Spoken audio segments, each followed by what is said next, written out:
Connecting with the divine with your eyes closed is meditation. Connecting with the divine with your eyes open is darshan. Come, let us all now move from meditation to darshan. Slowly, very slowly, please open your eyes.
Hari नित्य गोपाला जगदोदारा नित्यानंदना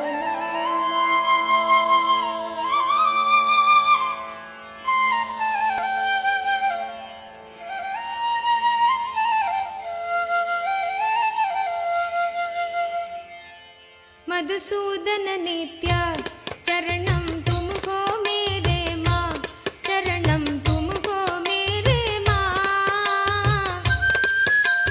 जगदोदरना ज्योति स्वरूपा कलियुग की अवतार मधुसूदन नित्य चरणम तुमको मेरे माँ चरणम तुमको मेरे माँ जगदोदरना ज्योति स्वरूपा कलियुग की अवतार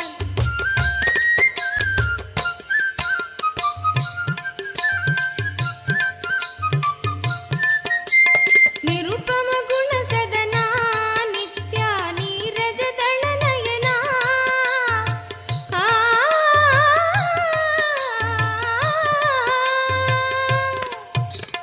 निरुपम गुण सदना नित्या नीरज दल नयना नटन मनोगर नीलकंठ श्री नित्यपुरी भगवान नटन मनोगर नीलकंठ श्री नित्यपुरी भगवान नित्य मधुसूदन नित्य चरणम तुमको मेरे माँ चरणम तुमको मेरे माँ जगदोदरना ज्योति स्वरूपा कलियुग की अवतार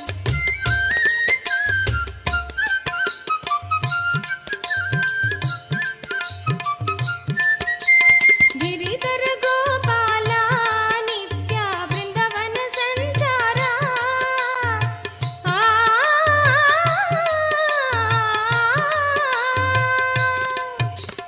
गिरिधर गोपाला नित्या वृंदावन संचारा बंध विमोचन पाप संहारा नित्यपुरी भगवान बंध विमोचन पाप संहारा नित्यपुरी भगवान नित्य मधुसूदन नित्य चरणम तुमको मेरे माँ चरणम तुमको मेरे माँ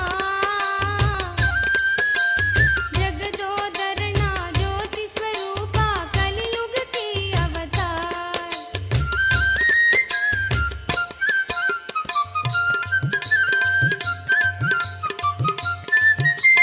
द्वापर युग में श्याम नित्या कलियुग के भगवान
नित्यानन्द श्रीवासुदेवा नित्यानन्द मधुसूदना हरे माधवा मधुसूदना हरे माधवा मधुसूदना हरे माधवा मधुसूदना हरे माधवा श्रीवासुदेवा नित्यानन्द श्रीवासुदेवा नित्यानन्द श्रीवासुदेवा नित्यानन्द श्रीवासुदेवा नित्यानन्द श्रीवासुदेवा नित्यानन्द श्रीवासुदेवा नित्यानन्द श्रीवासुदेवा नित्यानन्द श्रीवासुदेवा नित्यानन्द मधुसूदना हरे माधवा मधुसूदना हरे Madhava श्रीवासुदेवा Nityanand श्रीवासुदेवा Nityanand श्रीवासुदेवा Nityanand श्रीवासुदेवा Nityanand नित्यकेशवा Narayan नित्यकेशवा Narayan नित्यकेशवा Narayan नित्यकेशवा Narayan Shrihari Govind मनमोहना Shrihari Govind मनमोहना Shrihari Govind मनमोहना Shrihari Govind मनमोहना जनार्दना जगत्पालना जनार्दना जगत्पालना दीनावना दुःखभञ्जना दीनावना दुःखभञ्जना जनार्दना Pada Trimurti, Tripada Trimurti forms of Paramashiva. Today, all these manifestations of Paramashiva embodies the ultimate consciousness, representing how Parandhama, Parabrahma, everything manifests from Paramashiva himself. And today, all of us are blessed to be receiving the darshan of Keshavartha Murti forms of Paramashiva on this day. Any prayer you have today, in today's darshan particularly, Swamiji is going to be blessing all the prayers pertaining to wealth, manifesting wealth, getting yourself rid from all your debts. All these prayers in particular you can post. You can ask any boons you want, but today's initiation is very specific towards wealth manifestation, as we were all understanding the science of manifesting wealth in today's program. And all of you can avail these special blessings for your wealth manifestation through various platforms, and that's exactly what we are going to be taking you all through. So we request all of you, kindly take your gadgets with you and follow along as we take you through the steps. The first platform through which you can post your prayers and the boon requests is YouTube. Please head to YouTube, KAILASA's SPH Nityananda YouTube channel. Click on the live video, and right under the live video or towards the right side of the live video, you will be seeing the live chat section where you can post your prayers and directly receive blessings from Swamiji. The next is WhatsApp. Please head to kailasa.org, our official website. Scroll down to the bottom of the page. You'll be prompted with a WhatsApp icon. Click on the WhatsApp icon and you would be led to join the WhatsApp community where you can post your prayers and receive direct blessings from Swamiji. The next is Twitter. You all can head to x.com and go to KAILASA SPH Nityananda Paramashivam, the official topmost pinned tweet of that handle, and reply tweet to that pinned tweet with the hashtag AskAvatar, and you can post your prayers. And most importantly, if you have any questions pertaining to Hinduism and which can benefit the humanity at large, you can post all those questions that you would like to request the Supreme Pontiff of Hinduism to reveal further.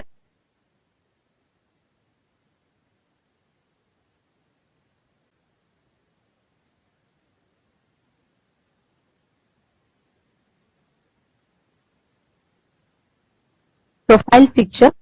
Profile picture, it will lead you to the live video. In the comment section of that live video, you can post all your prayers, boons and blessings requests. Next is Facebook. Please head to KAILASA's SPH GGM Nityananda Paramashivam Facebook page. And in that Facebook page, if you scroll down, you'll be seeing the live stream where you can click and post in the comment section of that live video. You can post your prayers and also click that share button.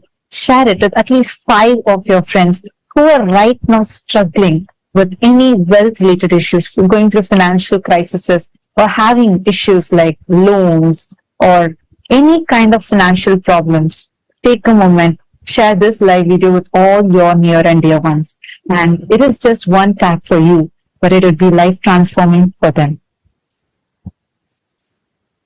To all the Hindus, the members of Rajya Sabha, the born and the practicing Hindus. Today, what we are going to be discussing is of utmost importance because Hinduism has mastered the science of creating one of the most stable, successful social structures, because of which Hinduism, despite relentless persecution and attacks, is still the longest surviving and successfully thriving civilization.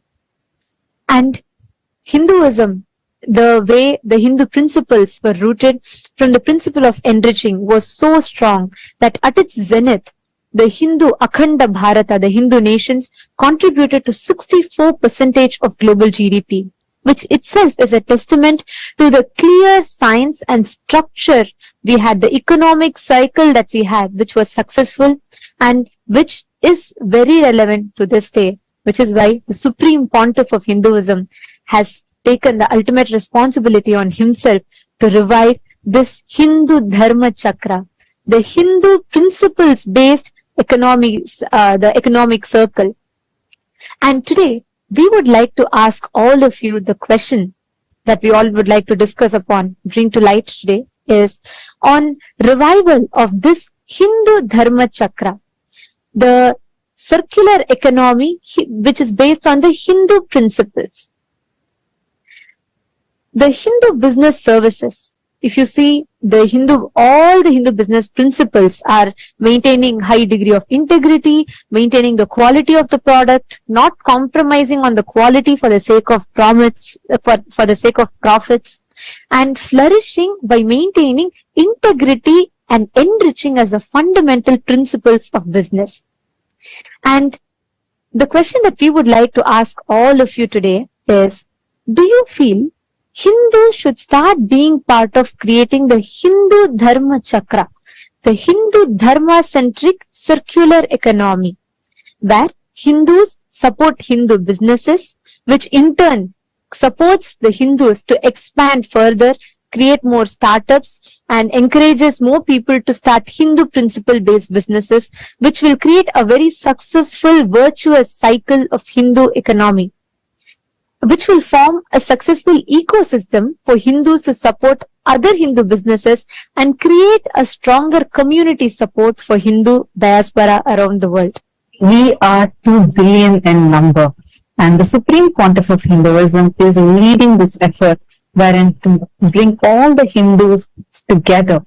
Hindus are the most happiest and the wealthiest communities across so many countries across the globe. And Supreme Pontiff of Hinduism is taking this initiative to bring together this enormous strength that we have and create a beautiful Hindu economic system where all the Hindus support Hindu businesses and where like you go and buy from them and you support their business and they support you, and as an entire community, all of us can create a circular economy and thrive and flourish as Hindus. So how many of you feel this must be spread more and this must be brought to the world? How many of you want to be a part of this? Take a moment and cast your vote. And if you also have more ideas or you feel this is something really extraordinary the Supreme Pontiff of Hinduism is leading, take a moment, head to Twitter, tag Swamiji's Twitter handle and cast your vote on Twitter too by saying why you feel this is the best thing and why you feel the choice you chose is the best choice. Take a moment and please head to the link, the voting link, which is shown to all of you on screen, which is kailasa.org/Hindu-votes. And please also head to Twitter and share your opinion there. Next, to all the Chit Sabha members, the topic that we would like to bring to light for all of your discussion for today is, if the Kanaka Sabha, House of Parliament, that the Supreme Pontiff of Hinduism created, consists of all the Hindu business principle-centric traders, businessmen, entrepreneurs, startups and organizations and so on. This ecosystem of all the Hindus who have taken the responsibility to process, to take forward the economy, which especially all the businesses which are built on the Hindu economic principles. Kanaka Sabha, House of Parliament, consists of all of these businessmen, traders, entrepreneurs, startups, and all of these type of business environments. And the Supreme Pontiff of Hinduism has envisioned the Kanaka Sabha to be the platform which will support the Hindu Dharma Chakra, the Hindu circular economy. So our question to all of you today is, do you think that all the members of Kanaka Sabha should pledge to be a part of the Hindu Dharma Chakra, where they support, not just they run the Hindu principles-based businesses, but they also engage with Hindu principle-based businesses, and which in turn will support their business more? Do you think we should take this initiative where all the members of Kanaka Sabha pledge to be a part of the Hindu circular economy? Your options are yes and a no. You all can let us know your thoughts. Please head to kailasa.org/Hindu-votes. And we request all of you to cast your vote and let us know. This is a very, very important aspect that the Supreme Pontiff of Hinduism is reviving.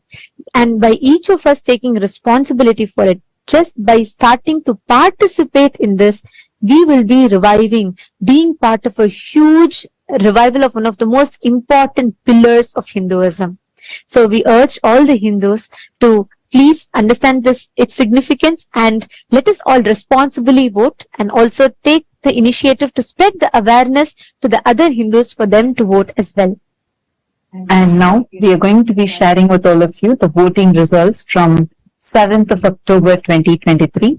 The question that was asked was, to what extent were you familiar with your Hindu heritage, history, and its persecution before you met the Supreme Pontiff of Hinduism?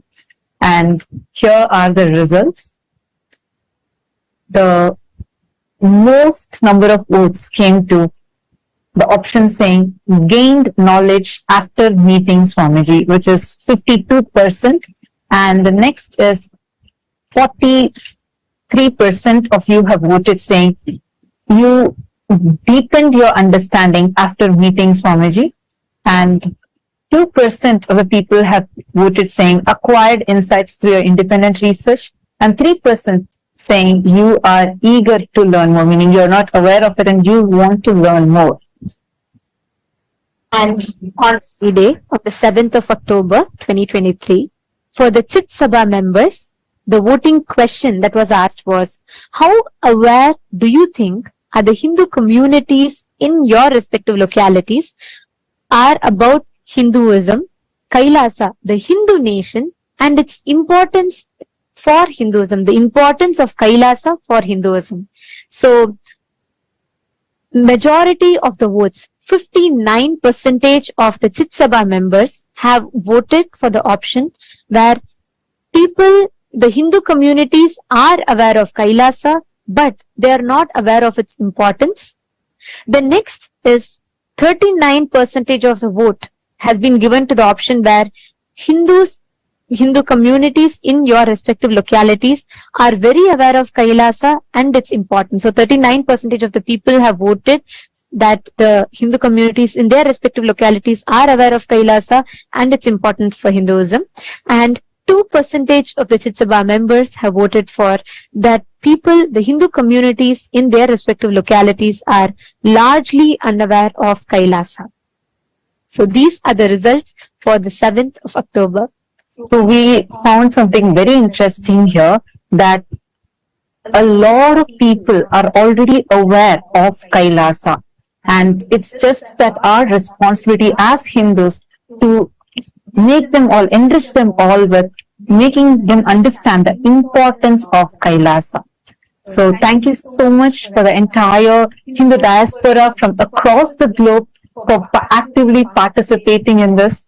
With this, let us all continue enjoying the auspicious divine darshan of Bhagavan Keshavartha Murti, Ekapada Murti, Ekapada Trimurti, and Tripada Trimurti forms of Paramashiva.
नासी मधुरं भस्मं मधुरं नासी मधुरं भस्मं मधुरं रुद्राक्षा मधुरं ज्ञानं Nityanandam, Kailasa welcomes you to the 6-day celebrations of Navaratri.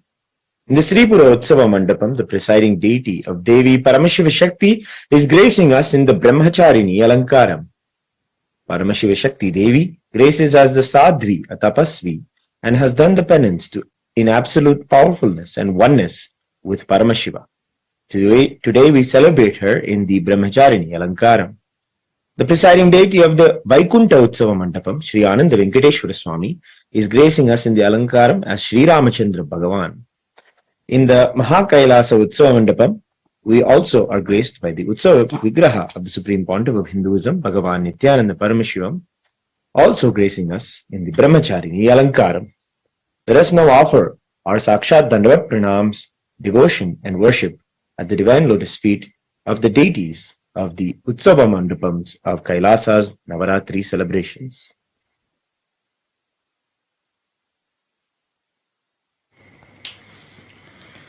ॐ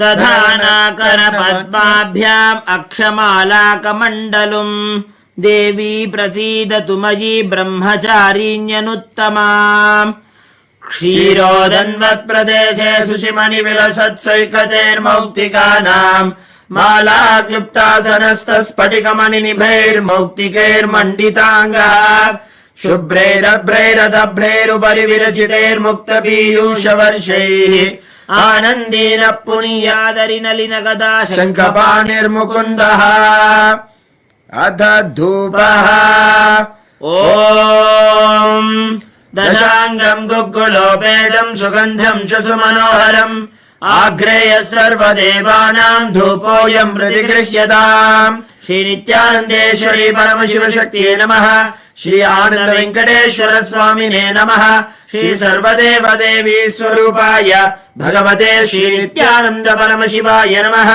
धूपमाघ्रापयामि अथ दीपः ॐ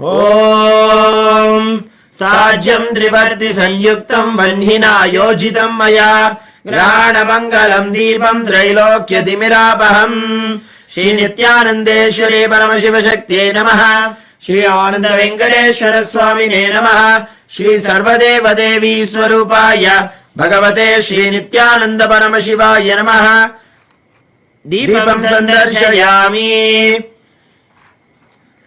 अथ नैवेद्यम् ॐ अमृते अमृतोद्भवे अमृतवर्षिणि अमृतम् श्रावय श्रावय स्वाहा श्री नित्यानन्देश्वरी परमशिवशक्त्यै नमः श्री आनन्द वेङ्कटेश्वर स्वामिने नमः श्री सर्वदेवदेवी स्वरूपाय भगवते श्री नित्यानन्द परमशिवाय नमः अमृतम् महानैवेद्यम् निवेदयामि नैवेद्यानन्तरमाचमनम् समर्पयामि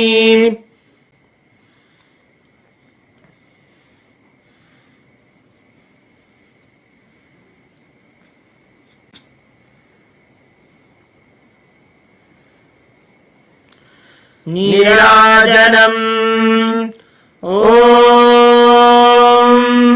सर्वमङ्गलमाङ्गल्ये शिवे सर्वार्थसाधिके शरण्ये त्र्यम्बके गौरी नारायणि नमोऽस्तुते निरञ्जनाय विद्महे निराभासाय धीमहि तन्नः श्रीनिवास प्रचोदयात् ॐ हंसाय विद्महे परमहंसाय धीमहि तन्नो हंस प्रचोदयात् कर्पूरगौरम् करुणावतारम् संसारसारम् भुजगेन्द्रहारम् सदा वसन्तम् हृदयारविन्दे भवम् भवानीम् सहितम् नमामि भवम् भवानीम् सहितम् नमामि भवम् भवानीम् सहितम् नमामि श्री नित्यानन्देश्वरी परमशिवशक्त्यै नमः श्री आनन्द वेङ्कटेश्वर स्वामिने नमः श्री सर्वदेवदेवी स्वरूपाय भगवते श्री नित्यानन्द परमशिवाय नमः अलङ्कारदीपम् सन्दर्शयामि रक्षान् धारयामि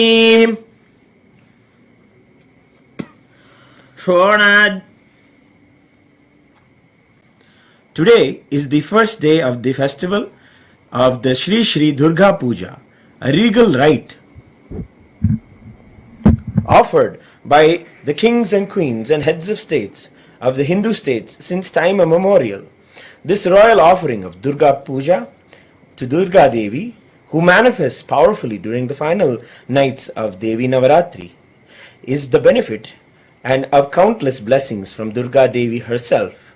The divine love is a reality that everyone experiences during the nights and days of Shri Shri Durga Puja. The Durga Puja is an elaborate adoration of the Cosmic Mother who comes to protect all of us as her own children. The Durga Pandal is worshipped with extensive and rare rites and rituals which foster devotion to the Cosmic Mother and inspire us to lead powerful Hindu lives as yogis and tyagis. Today is the very special Saptami Puja, where the Prana Pratishtha will take place. Today we are going to witness the Prana Pratishtha of the Durga deity and see her come alive with the divine blessings of the Supreme Pontiff of Hinduism, Bhagavan Nityananda Paramashivam. It is the most powerful moment to witness Durga Devi come alive and grace us. She manifests powerfully on this very day out of sheer love and compassion for all of us. Let us rejoice her happening and give her all of the best offerings. We now request our beloved Bhagavan to do the Prana Pratishtha to the Durga deities.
We now request the divine blessings of our beloved Swamiji. For the ritualistic Prana Pratishtha, we present the Jnananjana and the Bilva leaves, which are used in the ritualistic Prana Pratishtha.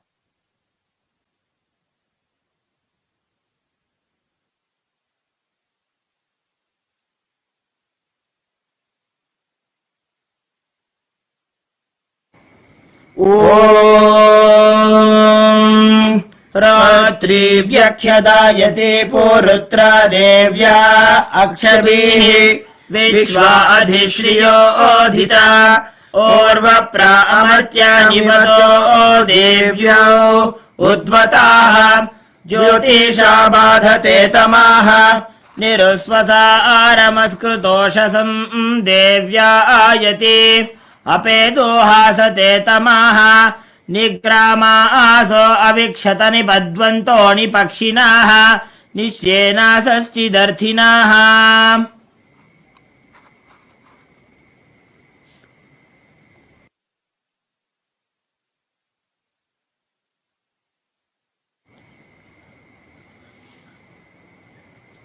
Karpura Neerajanam. We now offer the Karpura Arati as the first puja to Durga and the Supreme Pontiff of Hinduism, Bhagavan Nityananda Paramashiva.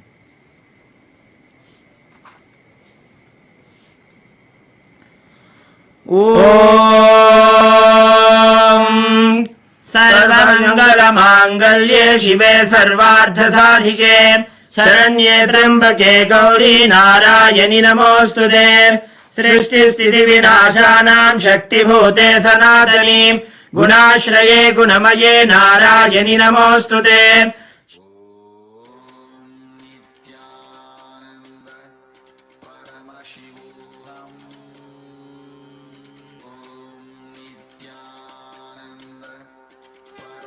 कोटि परिवृतायै भद्रकाल्ये ह्रीमों दुर्गायै नमः। सर्वदेव देवी स्वरूपाय भगवते श्री नित्यानंद परमशिवाय नमः। कर्पूर नीराजनं सन्दर्शयामि रक्षान्धारयामि। शोणाद्रीशावताराय ज्योतिस्तम्भस्वरूपिणे श्रीकैलासप्रधानाय नित्यानन्दाय मङ्गलम्। तत्त्वज्ञानप्रदाताय नित्यानन्देश्वर रूपिणे श्रीकैलासप्रधानाय नित्यानन्दाय मङ्गलम्। मूलप्रकृतिरूपाय परमशिवशक्तिस्वरूपिणे श्रीकैलासप्रधानाय नित्यानन्दाय मङ्गलम्। दण्डत्रिशूलहस्ताय कालकालस्वरूपिणे श्रीकैलासप्रधानाय नित्यानन्दाय मङ्गलम्। आदिपूज्याय देवाय सकृत्पूर्णत्वरूपिणे श्रीकैलासप्रधानाय नित्यानन्दाय मङ्गलम्। सर्वाभयविनाशकाय शत्रुसंहाररूपिणे श्रीकैलासप्रधानाय नित्यानन्दाय मङ्गलम्। योगभट्टाभिषिक्ताय राजसन्न्यासधारिणे श्रीकैलासप्रधानाय नित्यानन्दाय मङ्गलम्। सार्वभौमैकपत्याय राजराजार्जिताय च श्रीकैलासप्रधानाय नित्यानन्दाय मङ्गलम्। मङ्गलम् कल्पवृक्षाय मङ्गलम् ज्ञानदायिने परमशिवाय श्रीनित्यानन्देश्वराय मङ्गलम्। मङ्गलम् श्रीविद्याम्बायै मङ्गलम् कामदायिन्ये सर्वमङ्गलदात्रे नित्यानन्देश्वर्यै मङ्गलम्। मङ्गलम् गुरुदेवाय मोक्षमूलाय मङ्गलम्। परमावताराय नित्यानन्दाय गुरवे मङ्गलम्। त्वम् स्मृतमहम् धन्य मम प्राणमहेश्वर गङ्गाधर नामेति स्तोत्रस्थानम् ददाम्यहम्। हरिः ओम् तत्सत्। सर्वम् भगवत् श्री नित्यानन्द परमशिव पादुकार्पणमस्तु। ओम् नित्यानन्दम्।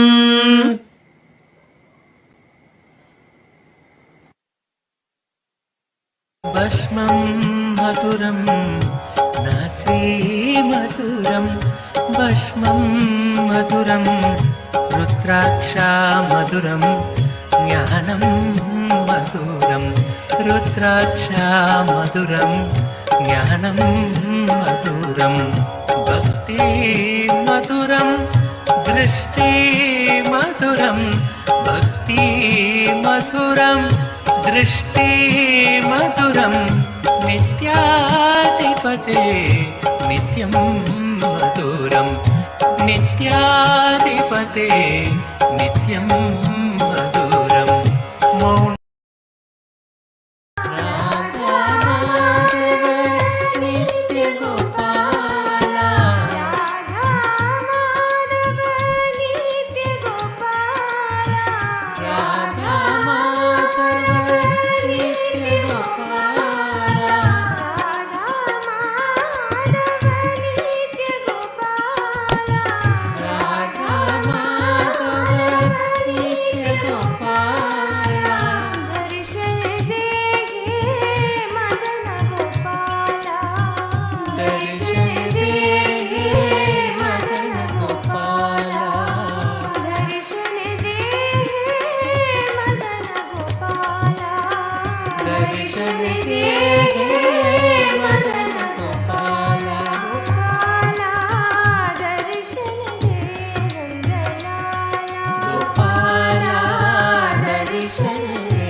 వదనం మధురం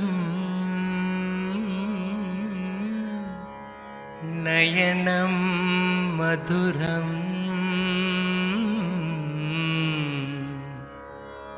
हसितं मधुरम्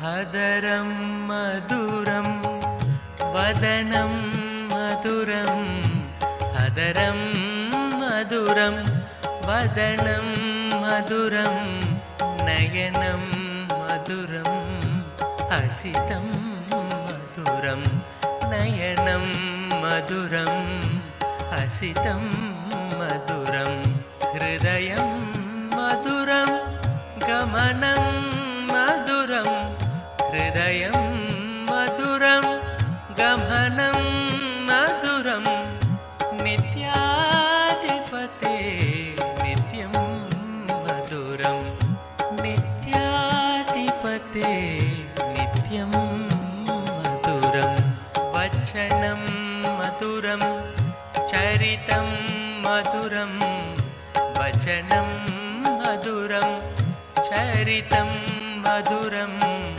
वसनं मधुरं वलितं मधुरं वसनं मधुरं वलितं मधुरं चलितं मधुरं भ्रमितं मधुरं चलितं मधुरं भ्रमितं मधुरं नित्याधिपते नित्यं मधुरं नित्याधिपते नित्यं ఏకపాదమూర్తి ఏకపాద త్రిమూర్తి త్రిపాద త్రిమూర్తి.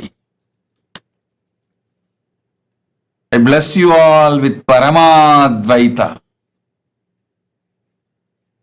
I shower you all with all the wealth. Ashta Aishwarya, Ashta Mangala Aishwarya, the ultimate auspiciousness. I initiate all of you into manifesting wealth, abundance, Ashtama Siddhis, Anima, Mahima, Lahima, Karima, Prapti, Pragamya, Ishitva, Vashitva. You will gain, have prapti of wealth, pragamya, whatever you desired as you desire, ishitva, lordship, vashitva, influence on all the aspects and dimensions of your life you feel you decide as wealth. Om Keshavartha Murti, Ekapada Murti, Ekapada Trimurti, Tripada Trimurti. All four here to shower auspiciousness, Sarva Mangalatva. Om, Om, Om.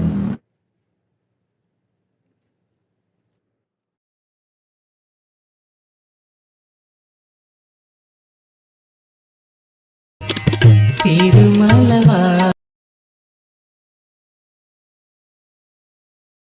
మధురం నిత్యాధిపతే నిత్యం మధురం గుంజా మధురా మాలా మధురా గుంజా మధురా మాలా మధురా కరుణా మధురం పూజా మధురం కరుణా మధురం పూజా మధురం పీతం మధురం భిడితి మధురం పీతం మధురం భిడితి మధురం నిత్యాధిపతే నిత్యం మధురం నిత్యాధిపతే నిత్యం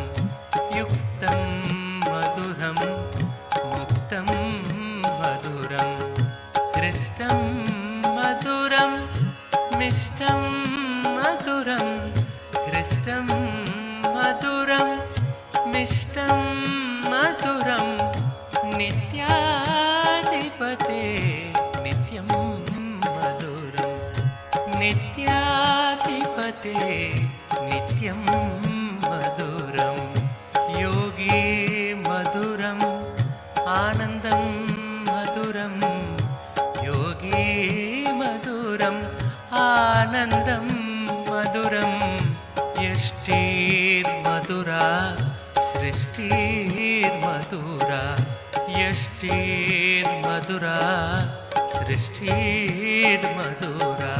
तलितं मधुरं फलितं मधुरं तलितं मधुरं फलितं मधुरं नित्याधिपते नित्यं मधुरं नित्याधिपते नित्यं मधुरं नासी मधुरं भस्मं मधुरं नासी मधुरं भस्मं मधुरं रुद्राक्षा मधुरं ज्ञानं मधुरं रुद्राक्षा मधुरं ज्ञानं मधुरं भक्ति मधुरं दृष्टि मधुरं भक्ति मधुरं दृष्टि मधुरं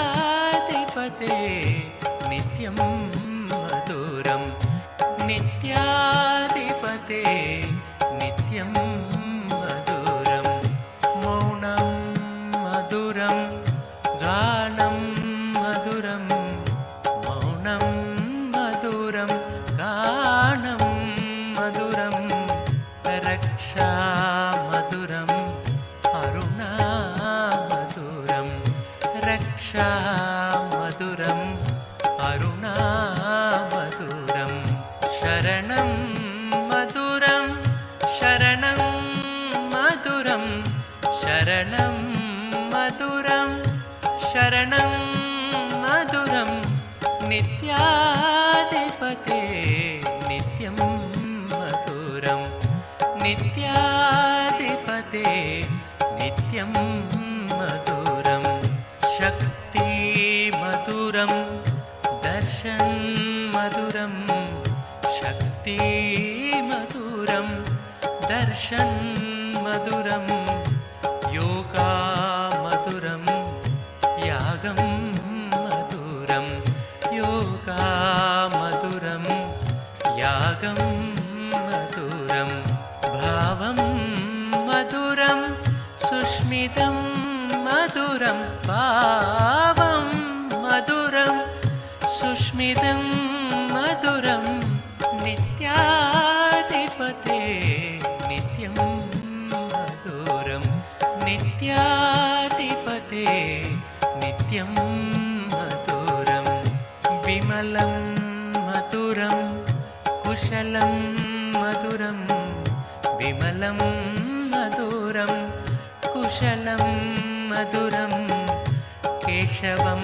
मधुरं नित्यं मधुरं केशवं मधुरं नित्यं मधुरं विनयं मधुरं फलितं मधुरं विनयं मधुरं फलितं मधुरं नित्याधिपते नित्यं मधुरं नित्याधिपते नित्यं मधुरम् अभयं मधुरं चरणं मधुरम् अभयं मधुरं चरणं मधुरं नेत्रं मधुरं गात्रं मधुरं नेत्रं मधुरं गात्रं मधुरं स्मरणं मधुरं सर्वं मधुरं स्मरणं मधुरं सर्वं मधुरं नित्याधिपते नित्यं मधुरम् मधुरं नित्याधिपते नित्यं मधुरं नित्याधिपते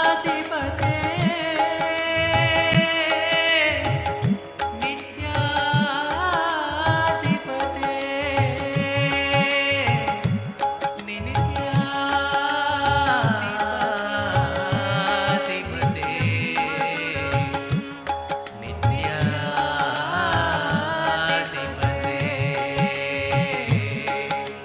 नित्याधिपते नित्यं मधुरं नित्याधिपते नित्यं मधुरं नित्याधिपते नित्यं मधुरं नित्याधिपते नित्यं मधुरं नित्याधिपते नित्यं मधुरं नित्याधिपते नित्यं मधुरं नित्यं मधुरं नित्यं मधुरम् हरि नारायण हरि नारायण हरि नारायण भजुरे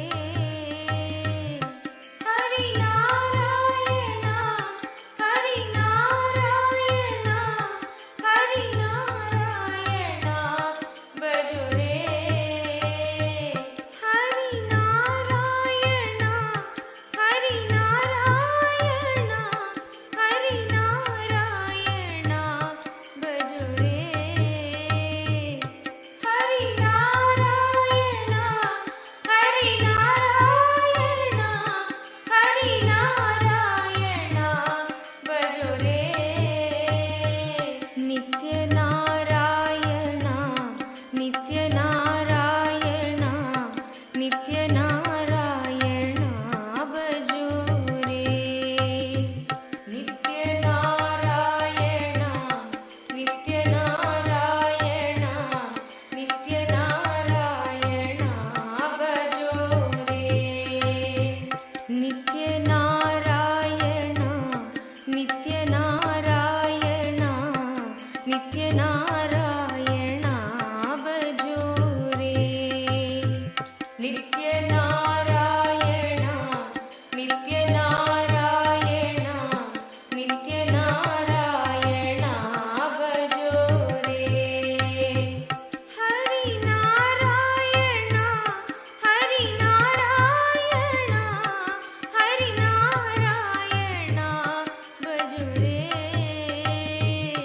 हरि नारायण हरि नारायण हरि नारायण भजुरे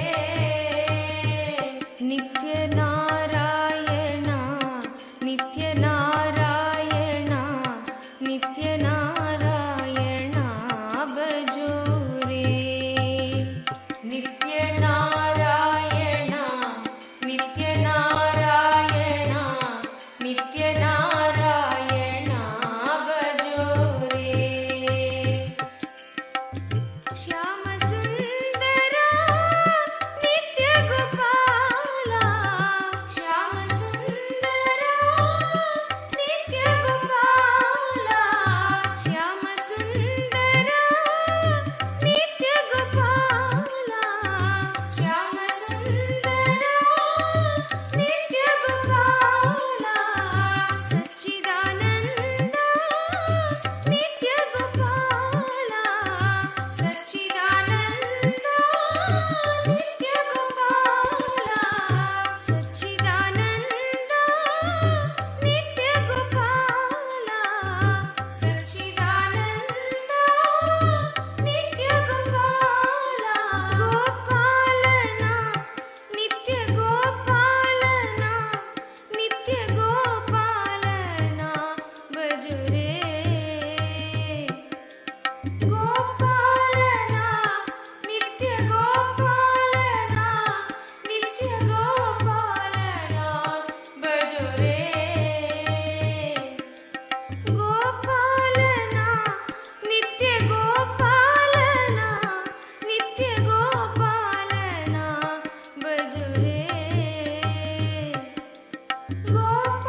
सत्यनारायण नित्यनारायण भजो रे नारायण सत्यनारायण नित्यनारायण भजो रे नित्यनारायण सत्यनारायण नित्यनारायण भजो रे नित्यनारायण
नित्यनारायण नित्यनारायण भजो रे।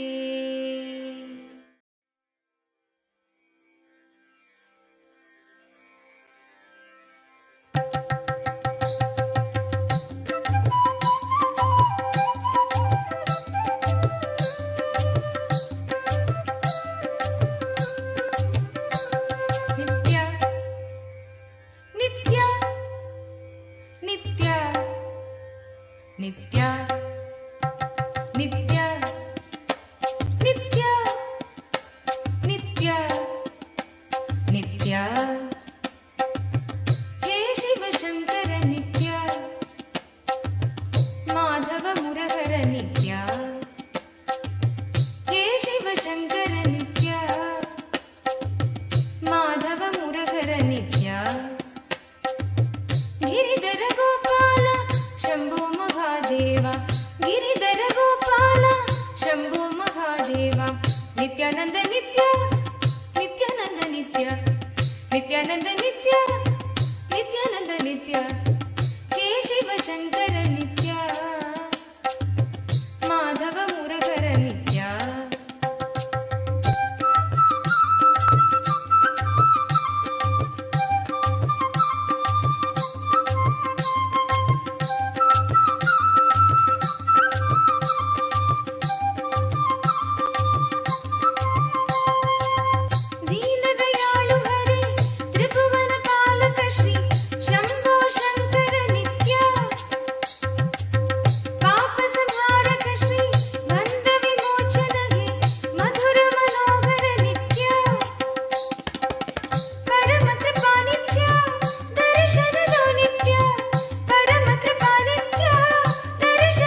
नारायणा रङ्ग रङ्ग विठ्ठला नित्य नारायणा रङ्ग रङ्ग विठ्ठला नित्य नारायणा रङ्ग रङ्ग विठ्ठला नित्य नारायणा रङ्ग रङ्ग विठ्ठला बोलो नारायणा जय जय विठ्ठला बोलो नारायणा जय जय विठ्ठला बोलो नारायणा जय जय विठ्ठला बोलो नारायणा जय जय विठ्ठला गोविंद कृष्ण नाम नित्येश्वर विठ्ठला गोविंद कृष्ण नाम नित्येश्वर विठ्ठला गोविंद कृष्ण नाम नित्येश्वर विठ्ठला गोविंद कृष्ण नाम नित्येश्वर विठ्ठला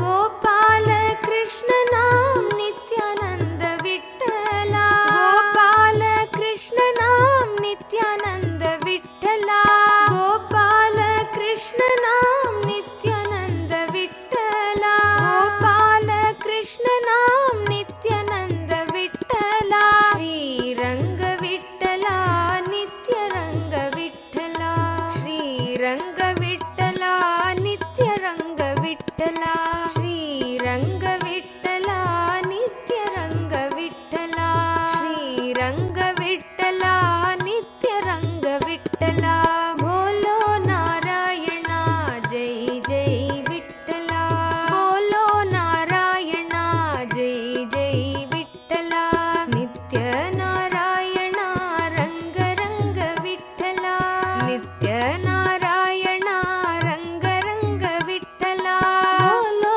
नारायणा जय जय Vitthala Your prayer will be fulfilled.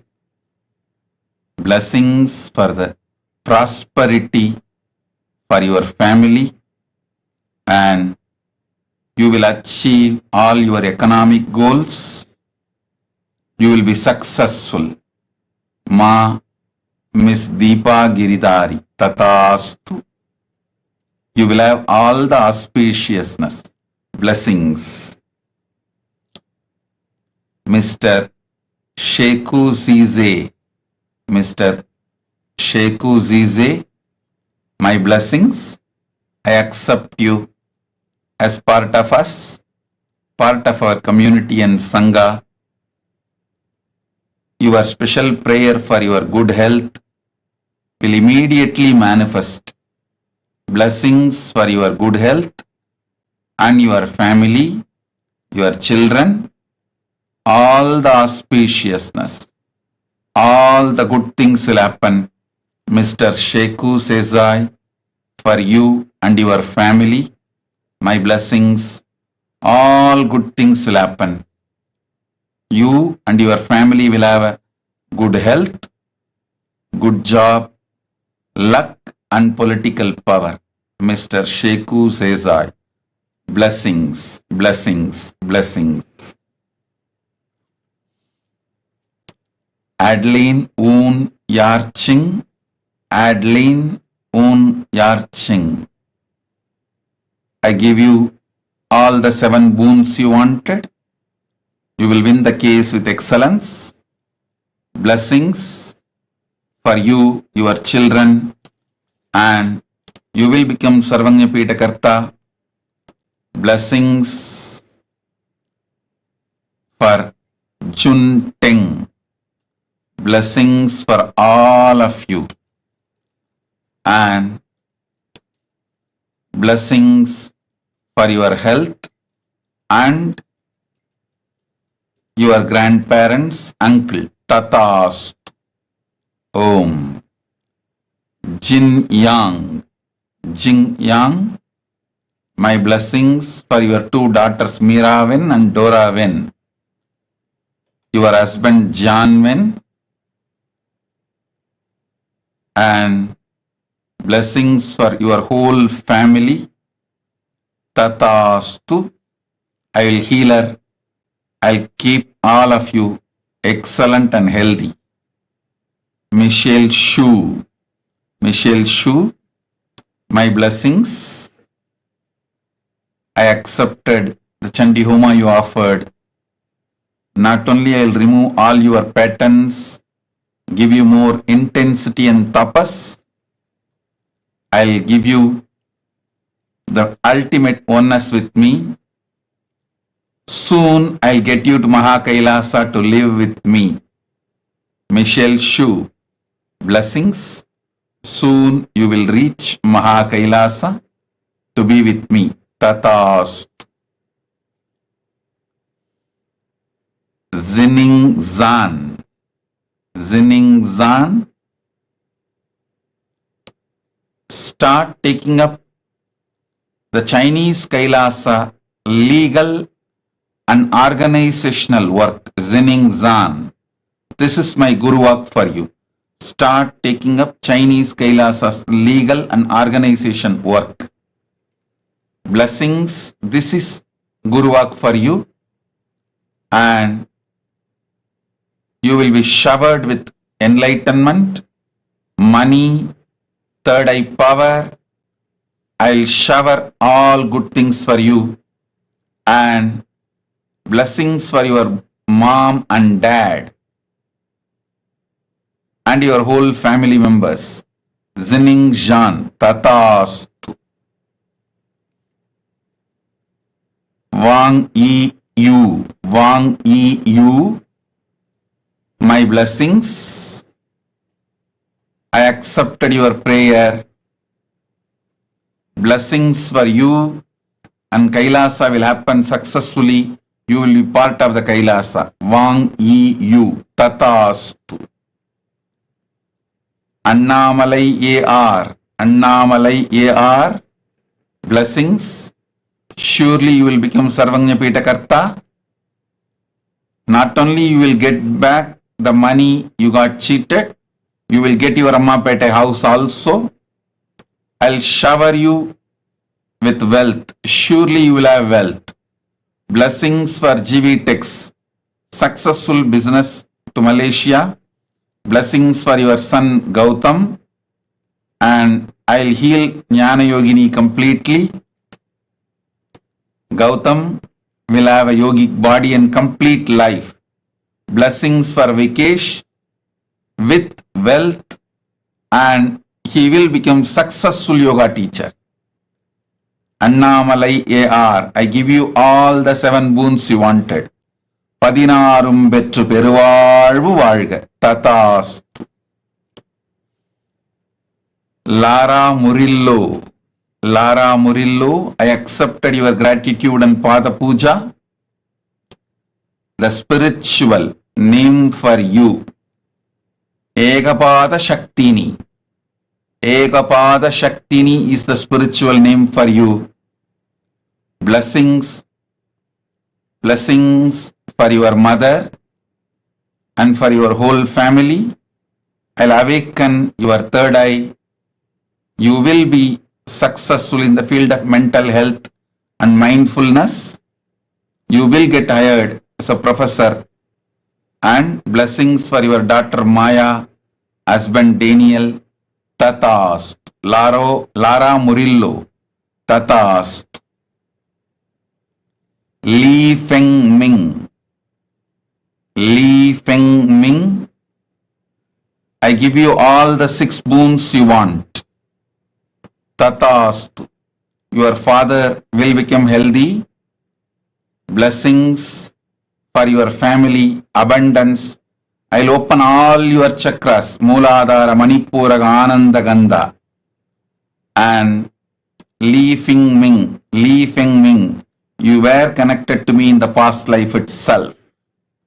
And start teaching yoga, your spiritual career will manifest.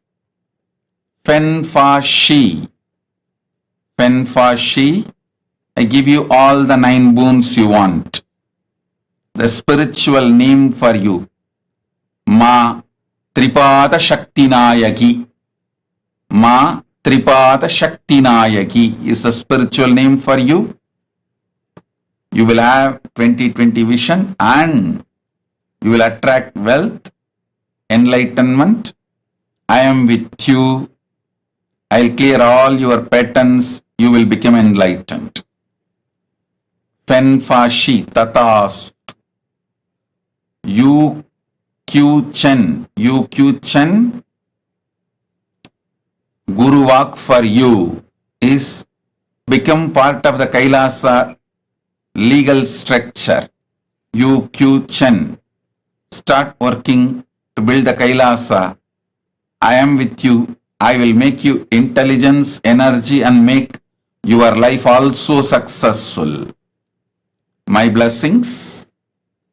Blessings for your husband Lin Jian Ren, and blessings for your daughter Zhu Tong Yu. Blessings for you, and you will be able to sell your shop in Hua Qianshu, Huizhou.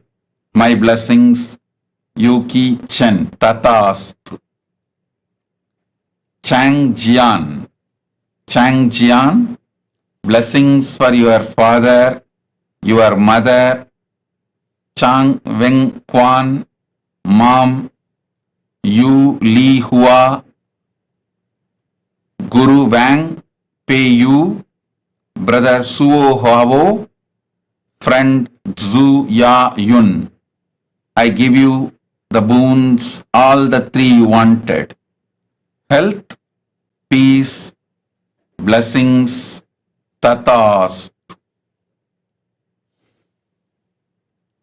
Lina He, Lina He, I accepted your Pada Puja. My blessings. I can give you the spiritual name Ma Yoganyana Shaktini. Ma Yoganyana Shaktini is the spiritual name for you. You will achieve enlightenment. You will become Sarvagnya Pitakarta. Blessings for your whole family. Lina He, Tatastu. Chen Chien Sheng. Chen Chien Sheng. I accepted your offering. I give you all 5 boons. Taiwan Kailasa will be successful. Blessings for your family. Mother Anne Lee Yue, daughter Chen V Huzan, grandsons Chen and Yanji. You will be showered with more wealth, enlightenment, stable manpower. Tatastu. Zhu Shu Zhang. Zhu Shu Zhang. Zhu Shu Zhang. Tatastu. I accepted your Pada Puja. The spiritual name for you is Harihara Swarupini. Harihara Swarupini. You will have enlightened baby girl. I give you all the 6 boons you want. Blessings for your family, wealth, career, happy relationship with your husband. Tatastu. Nitya Swatantra. Tatastu. I accepted your Pada Puja. I'll remove all your comparisons, confusions. I'll clear it all. Don't worry. Nitya Swatantra, you will be with me. I'll be with you. Tatastu. Feng Shi Rong. Feng Shi Rong. I accepted your Pratyaksha Pada Puja. I'll awaken all your 7 chakras and manifest powers in you. I'll remove all your limiting cognitive patterns. I give you all 6 boons. I'll cure Xiao Shifus. I am with you. I'll shower you with all auspiciousness. Tatastu. Om. Om. Om. Nityapurivasa Govinda.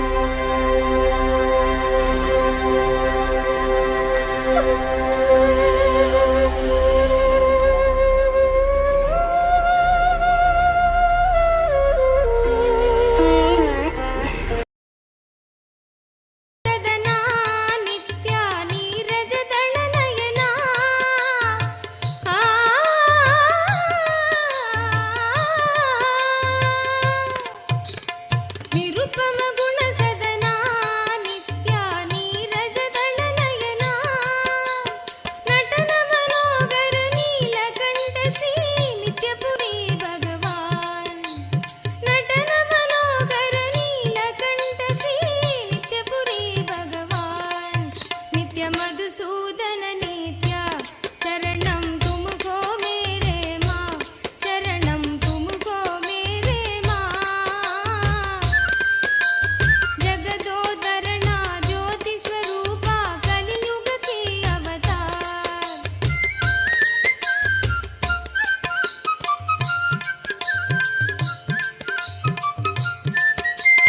Giridhar Gopala नित्या वृंदावन संचारा आ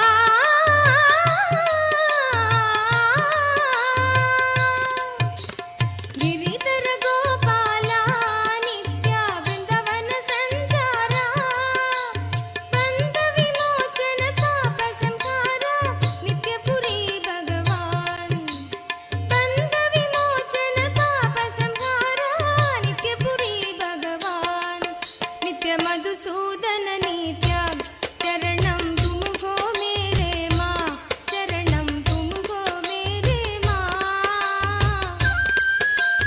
जगदोदरणा ज्योति स्वरूपा कलियुग की अवतार संस्थान महासिंहासन पीठकर्तः साक्षात् श्री परमशिव समुद्भूत कैलास परम्परागत वैवस्वतमनु इक्ष्वाकु हरिश्चन्द्र भगीरथ श्रीरामचन्द्र शूरसेन इत्यादि अनवच्छिन्न सार्वभौम चक्रवर्ति परम्परागत चतुष्षष्टि योगिनी मण्डित चतुष्षष्टि सम्प्रदाय प्रवर्तक मनुधर्म शासन सूर्यवंश प्राप्त सर्वज्ञपीठ सुराङ्गी साम्राज्य मूर्धाभिषिक्त चूडामणे साक्षात् Shri Paramshiva समुद्भूत Kapil Mahaguru पुनरुद्धृत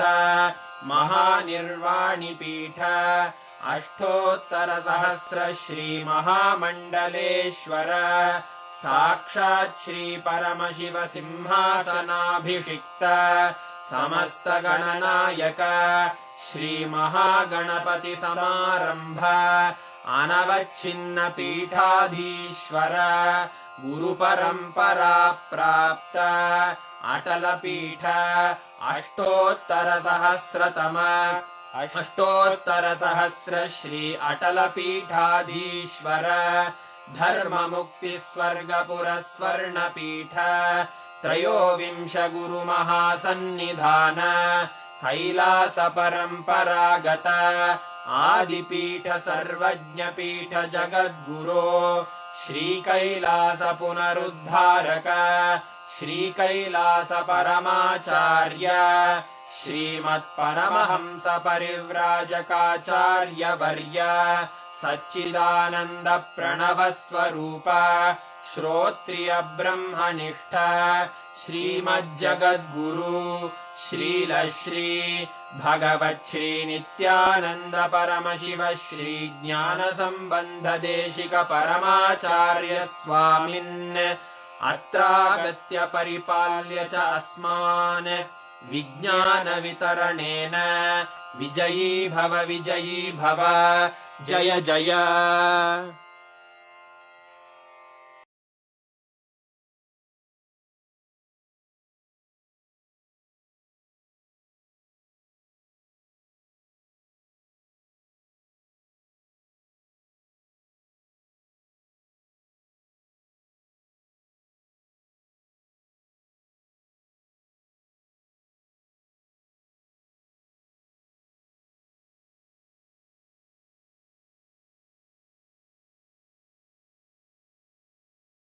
of Bhagavan Keshavartha Murti, Ekapada Trimurti, Tripada Trimurti form of Paramashiva. All of us have been blessed with this most auspicious, amazing initiation experience. And literally, anybody who has received the initiation today, we've all been blessed with the ultimate blessing of manifesting abundance in our inner space. How was the darshan for you all? How did you all enjoy the darshan?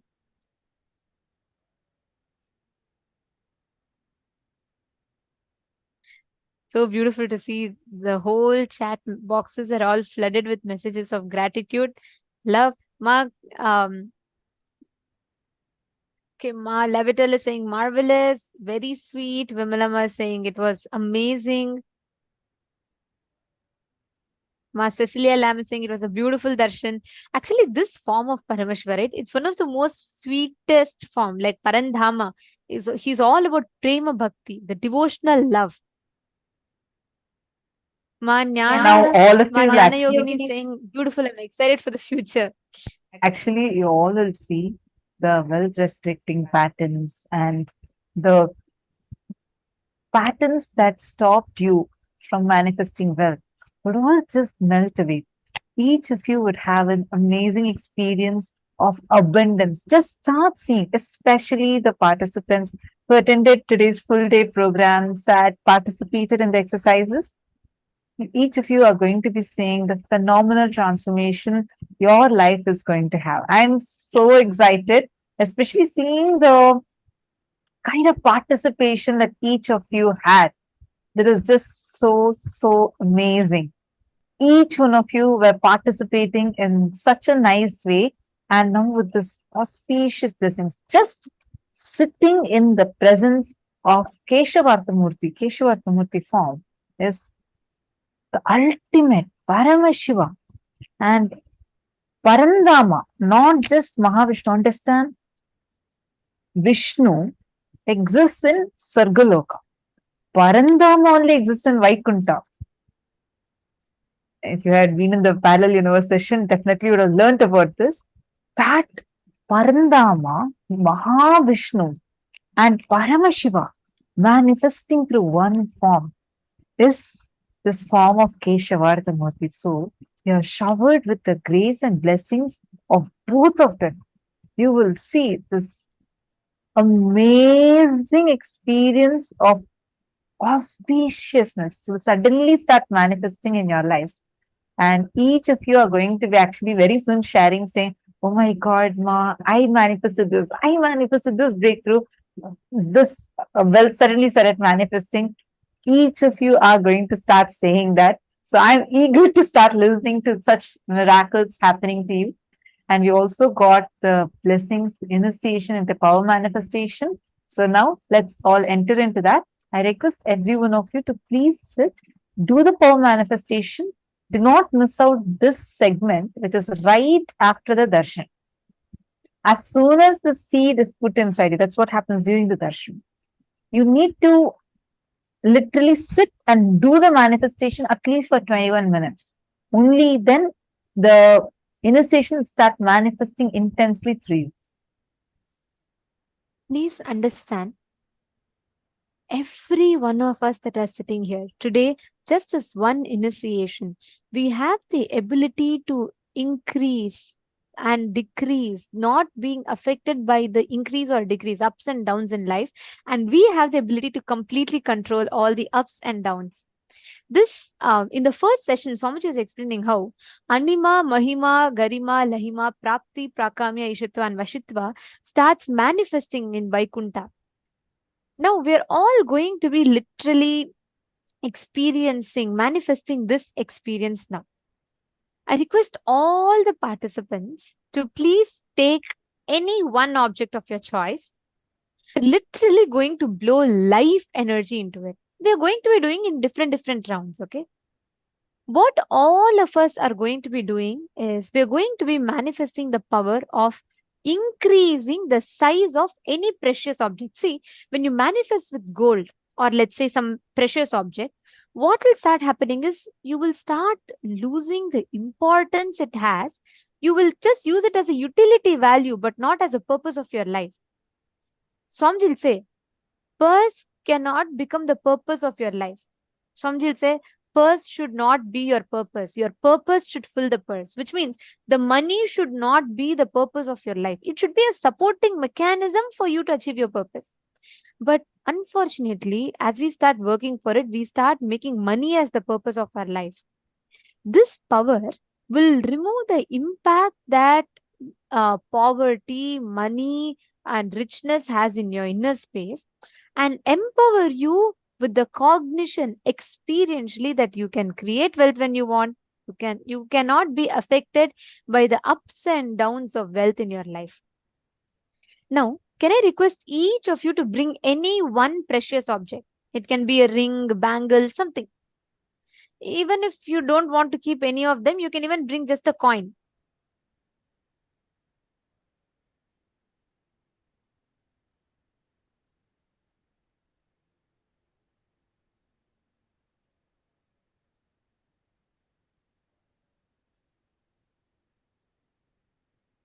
I request every one of you to take a few minutes and post which object you're keeping.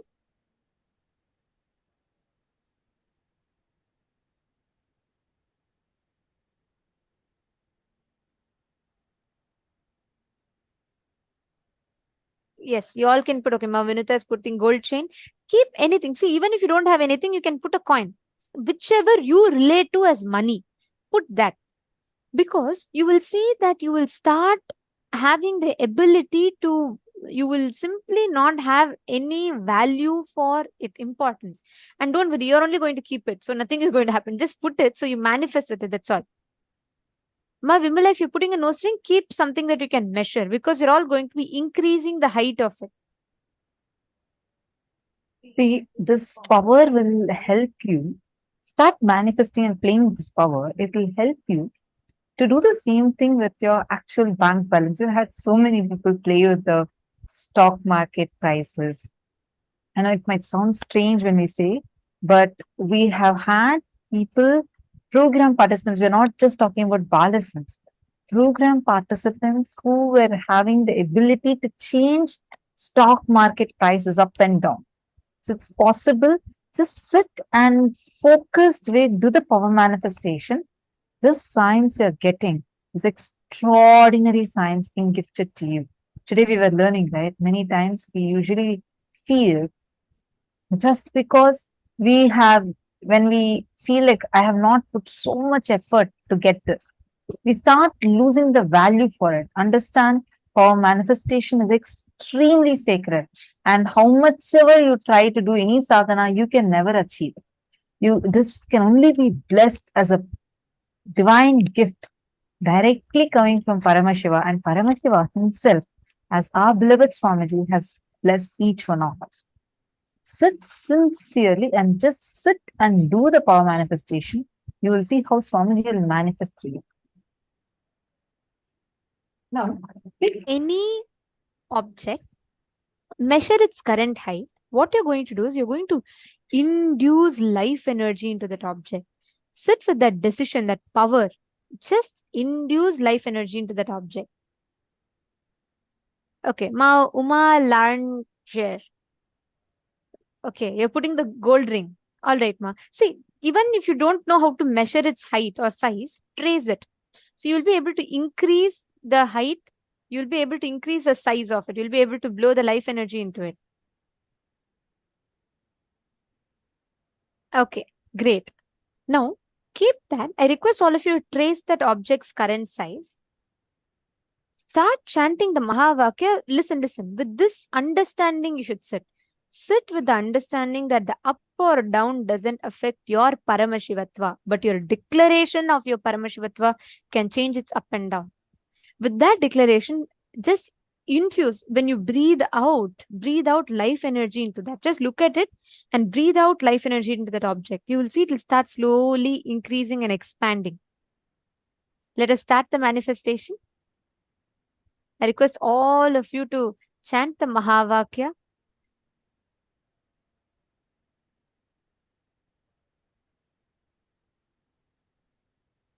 Sit with intense life energy. We're going to be doing 7 minutes of different powers. So let us start.